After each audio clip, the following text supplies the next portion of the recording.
Assalamualaikum warahmatullahi wabarakatuh. Saya Amelia Renata dari kelas 3B Administrasi Negara dengan NIM 1207052639 akan sedikit menjelaskan tentang materi bahasa Indonesia saya. Yang pertama adalah sejarah perkembangan bahasa Indonesia. Bahasa Indonesia merupakan bahasa nasional Negara Kesatuan Republik Indonesia atau NKRI.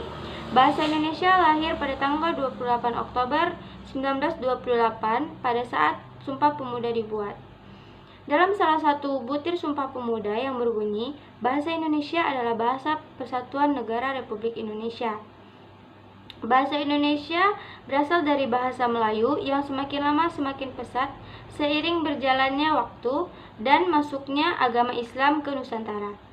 Pada tanggal 18 Agustus 1945, bahasa Indonesia disahkan beriringan dengan pengesahannya Undang-Undang Dasar 1945. Di dalam Undang-Undang Dasar, pasal 36 menyebutkan bahwa bahasa Indonesia adalah bahasa nasional Negara Kesatuan Republik Indonesia. Yang kedua adalah kedudukan bahasa. Kedudukan bahasa Indonesia adalah sebagai alat pemersatu serta sebagai bahasa yang resmi. Sebagai alat pemersatu nasional, bahasa Indonesia berfungsi sebagai pemersatu berbagai suku dan berbagai budaya yang ada di bangsa Indonesia ini.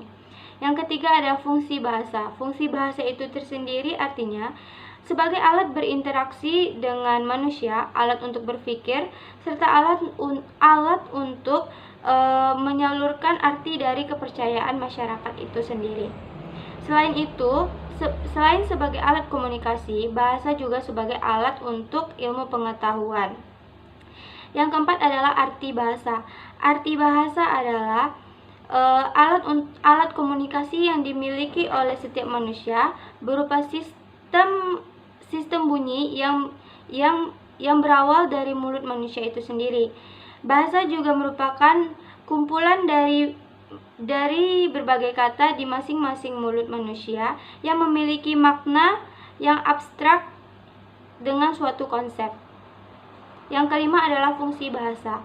Yang pertama, pemersatu masyarakat Indonesia. Artinya, bahasa Indonesia adalah untuk alat berkomunikasi antar masyarakat yang berbeda suku dan berbeda budaya yang ada di Indonesia. Yang kedua adalah sebagai identitas nasional.